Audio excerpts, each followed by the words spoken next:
स्वागत है दोस्तों आप सभी का अमेजिंग ज्ञान पॉइंट स्टडी प्लेटफॉर्म पर। आज के वीडियो का हमारा टॉपिक है संविधान की अनुसूची। साथियों, इस वीडियो में हम इस टॉपिक से रिलेटेड 30 से अधिक महत्वपूर्ण क्वेश्चंस को कवर करने वाले हैं।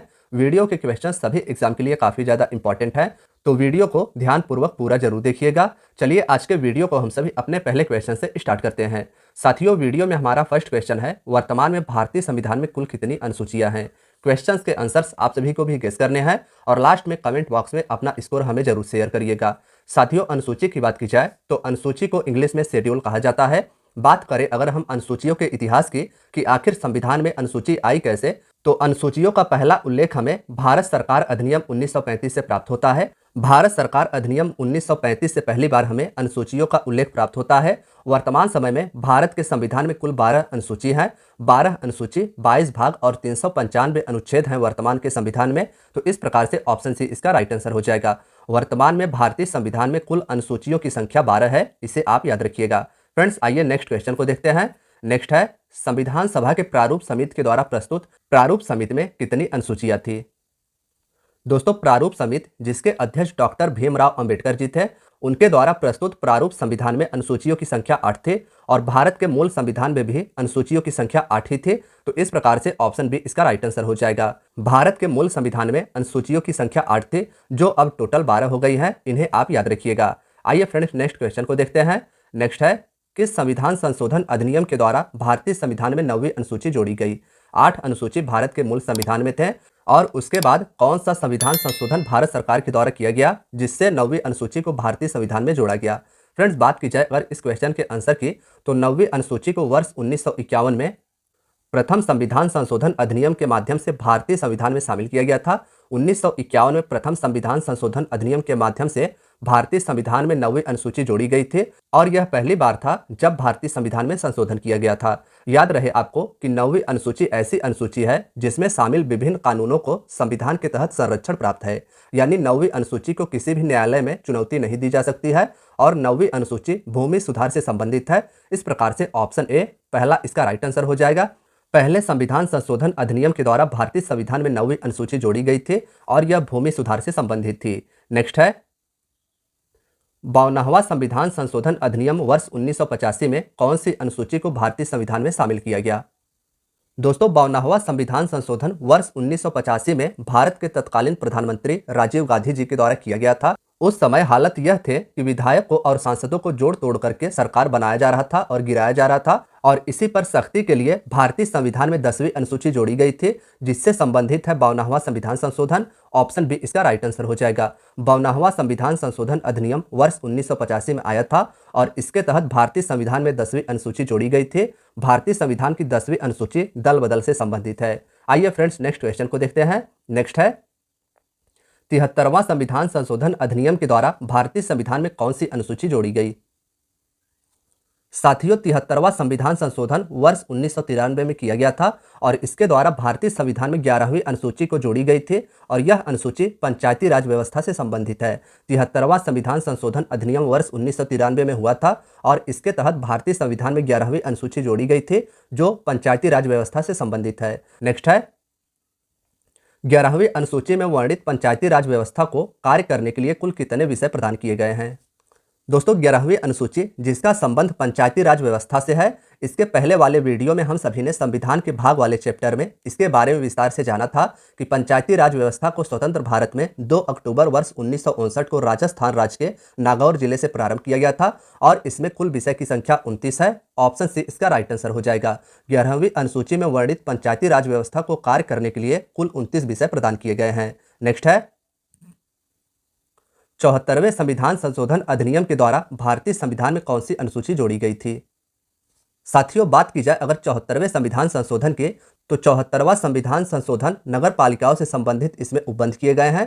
इस संशोधन के द्वारा भारतीय संविधान के भाग 9 में कुछ अनुच्छेद को जोड़ा गया था और इसी संविधान संशोधन के द्वारा भारत के संविधान में 12वीं अनुसूची को जोड़ा गया था। ऑप्शन डी इसका राइट आंसर हो जाएगा। नगर पालिकाओं में वर्णित विषय की संख्या 18 है, आपको याद रखना है। यानी नगर पालिकाओं को 18 विषय पर विधि बनाने की शक्ति प्रदान की गई है और पंचायती राज व्यवस्था में विषय की संख्या 29 है। फ्रेंड्स, आइए नेक्स्ट क्वेश्चन को देखते हैं।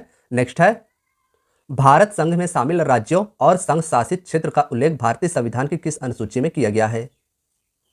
दोस्तों, भारत संघ में शामिल 28 राज्य और 8 केंद्र शासित प्रदेश के बारे में हमें जानकारी प्रथम अनुसूची से प्राप्त होती है। आर्टिकल 1 से लेकर 4 तक में संघ और इसके राज्य क्षेत्र के बारे में बताया गया है, तो ऑप्शन ए इसका राइट आंसर हो जाएगा। भारत संघ में शामिल राज्य और संघ शासित क्षेत्र यानी केंद्र शासित प्रदेश का उल्लेख भारतीय संविधान की प्रथम अनुसूची से प्राप्त होता है। आइए फ्रेंड्स, नेक्स्ट क्वेश्चन को देखते हैं। नेक्स्ट है, संविधान की दूसरी अनुसूची का संबंध किससे है? साथियों, भारतीय संविधान के दूसरे अनुसूची में भारत के विभिन्न पदाधिकारी जैसे राष्ट्रपति, राज्यपाल, हाई कोर्ट, सुप्रीम कोर्ट के न्यायाधीश आदि के वेतन, भत्ते और पेंशन के बारे में बताया गया है। ऑप्शन डी इसका राइट आंसर हो जाएगा। दूसरी अनुसूची में भारत के विभिन्न पदाधिकारी जैसे राष्ट्रपति, राज्यपाल, सुप्रीम कोर्ट के न्यायाधीश आदि के वेतन और भत्तों के बारे में बताया गया है। साथियों, आपको यह भी याद रखना है कि दूसरी अनुसूची में शामिल सभी पदाधिकारियों के वेतन को भारत के संचित निधि से प्रदान किया जाता है। नेक्स्ट है, भारतीय संविधान की तीसरी अनुसूची का संबंध निम्न में से किससे है? दोस्तों, संविधान की तीसरी अनुसूची शपथ तथा प्रतिज्ञान से संबंधित है, जिसमें विभिन्न पदाधिकारियों जैसे मंत्री, सुप्रीम कोर्ट, हाई कोर्ट के न्यायाधीश आदि के द्वारा शपथ का उल्लेख तीसरी अनुसूची में ही मिलता है। ऑप्शन बी इसका राइट आंसर हो जाएगा। याद रखिएगा कि संविधान की तीसरी अनुसूची में विभिन्न प्रकार के शपथ का उल्लेख किया गया है और दूसरी अनुसूची में वेतन और भत्तों के बारे में बताया गया है। नेक्स्ट है, संविधान की किस अनुसूची में प्रत्येक राज्यों तथा संघ राज्य क्षेत्रों के लिए राज्यसभा में स्थान के आवंटन की सूची प्रदान की गई है? तो दोस्तों, संविधान की चौथी अनुसूची में प्रत्येक राज्य तथा संघ राज्य क्षेत्रों के लिए राज्यसभा में सीटों के आवंटन की सूची प्रदान की गई है, तो इसमें हमारा ऑप्शन डी राइट आंसर हो जाएगा। याद रखिएगा कि राज्यों तथा संघ राज्य क्षेत्रों के लिए राज्यसभा में सीटों की संख्या चतुर्थ अनुसूची के अंतर्गत प्रदान की गई है। साथियों, वर्तमान समय में राज्यसभा में उत्तर प्रदेश से सर्वाधिक प्रतिनिधि चुने जाते हैं। उत्तर प्रदेश से राज्यसभा में सीटों की संख्या 31 यानी 31 है। नेक्स्ट है, संविधान की किस अनुसूची में अनुसूचित क्षेत्र और अनुसूचित जनजाति के प्रशासन के बारे में उल्लेख है? तो दोस्तों, संविधान की 5वीं अनुसूची में अनुसूचित क्षेत्र और अनुसूचित जनजाति के प्रशासन के बारे में बताया गया है। ऑप्शन डी इसका राइट आंसर हो जाएगा। 5वीं अनुसूची अनुसूचित जाति के हितों की रक्षा करता है, लेकिन इस अनुसूची में असम, मेघालय, त्रिपुरा, मिजोरम 4 राज्यों को छोड़ दिया गया है। इन 4 राज्यों के जनजातियों के प्रशासन तथा रक्षा के लिए 6वीं अनुसूची को शामिल किया गया है। नेक्स्ट है, किस अनुसूची के तहत उत्तर पूर्व भारत के जनजातीय क्षेत्रों में प्रशासन की स्वायत्तता प्रदान की गई है? साथियों, भारतीय संविधान की 6वीं अनुसूची में नॉर्थ ईस्ट इंडिया के असम, मेघालय, त्रिपुरा और मिजोरम राज्यों के जनजातीय क्षेत्रों के नियंत्रण और प्रशासन के बारे में बताया गया है। ऑप्शन सी इसका राइट आंसर हो जाएगा। असम, मेघालय, त्रिपुरा और मिजोरम राज्यों के जनजातीय क्षेत्रों के नियंत्रण और प्रशासन के बारे में भारतीय संविधान की 6वीं अनुसूची में बताया गया है। इन्हें आप याद रखिएगा। नेक्स्ट है, संविधान की किस अनुसूची के तहत केंद्र और राज्य के बीच शक्तियों के बंटवारे के बारे में बातें की गई हैं? तो दोस्तों, संविधान की 7वीं अनुसूची के तहत केंद्र और राज्यों के बीच शक्तियों के बंटवारे के बारे में बताया गया है। ऑप्शन ए इसका राइट आंसर हो जाएगा। इसी अनुसूची में राज्य सरकार तथा केंद्र सरकार के द्वारा टैक्स लगाने के अधिकारों का भी उल्लेख है। 7वीं अनुसूची में 3 अनुसूचियां हैं। याद रखिएगा कि 7वीं अनुसूची जो केंद्र तथा राज्य के बीच शक्तियों के बंटवारे के बारे में बताता है, इसमें कुल 3 अनुसूचियां हैं, संघ सूची, राज्य सूची और समवर्ती सूची। आइए फ्रेंड्स, अब हम सभी इन सूचियों के बारे में क्वेश्चंस में जानते हैं। नेक्स्ट है, संविधान के लागू होने के समय संघ सूची में कुल कितने विषय थे? साथियों, बात की जाए अगर संघ सूची की, तो संविधान की 7वीं अनुसूची में वर्णित 3 सूचियों में से एक सूची संघ सूची है और इसी सूची में दिए गए विषय पर केंद्र सरकार कानून बनाती है। संविधान के लागू होते समय इसमें 97 विषय थे, जो अब वर्तमान में 100 हो गए हैं। और हमारे क्वेश्चन पूछा गया है कि संविधान के लागू होने के समय संघ सूची में कुल कितने विषय थे? ऑप्शन बी इसका राइट आंसर हो जाएगा। वर्तमान में संघ सूची के अंतर्गत 100 विषय हैं, लेकिन मूल संविधान में इसमें विषयों की संख्या 97 थी। नेक्स्ट है, विदेशी मामले, रेल, डाक तथा परमाणु शक्ति आदि विषय किस सूची के अंतर्गत आते हैं? तो जी हाँ दोस्तों, विदेशी मामले, रेल, परमाणु शक्ति आदि संघ सूची के विषय में आते हैं। ऑप्शन ए इसका राइट आंसर हो जाएगा। इंपॉर्टेंट है, याद रखिएगा, विदेशी मामले, रेल, डाक तथा परमाणु शक्ति आदि विषय भारतीय संविधान के 7वीं अनुसूची में वर्णित संघ सूची के अंतर्गत आते हैं। नेक्स्ट है, पुलिस, जेल, कृषि, स्वास्थ्य आदि विषय किस सूची के अंतर्गत आते हैं? इंपॉर्टेंट यह भी है, पुलिस, जेल, कृषि, स्वास्थ्य आदि विषय किस सूची के अंतर्गत आते हैं? तो जी हाँ दोस्तों, पुलिस, जेल, कृषि, स्वास्थ्य आदि राज्य सूची के विषय में आते हैं। ऑप्शन सी इसका राइट आंसर हो जाएगा। राज्य सूची के अंतर्गत मूल संविधान में कुल 66 विषय थे, जो वर्तमान में 61 है। इंपॉर्टेंट है, याद रखिएगा, मूल संविधान में राज्य सूची के अंतर्गत 66 विषय थे जो वर्तमान में 61 हैं, और संघ सूची की बात की जाए तो मूल संविधान में संघ सूची में 97 विषय थे जो वर्तमान में 100 हो गए हैं। साथियों, राज्य सूची के अंतर्गत विषय पर कानून बनाने का अधिकार राज्य सरकार का होता है, तो इसे भी आप याद रखिएगा। नेक्स्ट है, संविधान के लागू होने के समय समवर्ती सूची में कुल कितने विषय थे? साथियों, संविधान के लागू होने के समय समवर्ती सूची में कुल विषय की संख्या 47 थी। ऑप्शन बी इसका राइट आंसर हो जाएगा। संविधान के लागू होने के समय समवर्ती सूची में विषय की संख्या 47 थी जो अब 52 हो गई है। समवर्ती सूची में 2-3 बहुत ही महत्वपूर्ण विषय हैं जिन्हें आप याद रखिएगा। वन, शिक्षा, बिजली आदि समवर्ती सूची के अंतर्गत आते हैं। संविधान के लागू होने के समय समवर्ती सूची में कुल विषय की संख्या 47 थी जो अब 52 हो गई है। नेक्स्ट है, भारतीय संविधान में 22 भाषाओं को राजभाषा का दर्जा प्रदान किया गया है। इन राजभाषाओं का उल्लेख किस अनुसूची में है? साथियों, याद रखिएगा कि भारतीय संविधान में 22 भाषाओं को राजभाषा का दर्जा प्रदान किया गया है और इन सभी भाषाओं का उल्लेख संविधान की 8वीं अनुसूची से प्राप्त होता है। ऑप्शन ए इसका राइट आंसर हो जाएगा। मूल रूप से भारतीय संविधान के 8वीं अनुसूची में 14 भाषाएं थी जिन्हें बाद में विभिन्न संशोधन के तहत बढ़ाया गया। अब वर्तमान में भारतीय संविधान की 8वीं अनुसूची में 22 भाषाएं हैं। नेक्स्ट है, संविधान के किस संशोधन के द्वारा सिंधी भाषा को 8वीं अनुसूची में शामिल किया गया?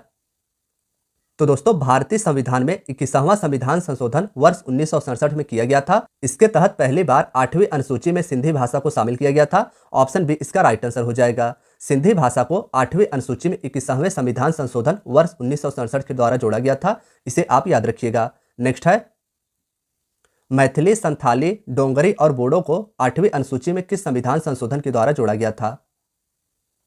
साथियों, मैथिली, संथाली, डोंगरी और बोडो इन 4 भाषाओं को भारतीय संविधान में 92वां संविधान संशोधन वर्ष 2003 के द्वारा जोड़ा गया था। ऑप्शन ए इसका राइट आंसर हो जाएगा। 92वां संविधान संशोधन वर्ष 2003 में किया गया था और इसके अंतर्गत मैथिली, संथाली, डोंगरी और बोडो को 8वीं अनुसूची में जोड़ा गया था। नेक्स्ट है, किसी अधिनियम को संविधान की किस अनुसूची में सम्मिलित करने पर उसकी वैधता को किसी न्यायालय में चुनौती नहीं दी जा सकती?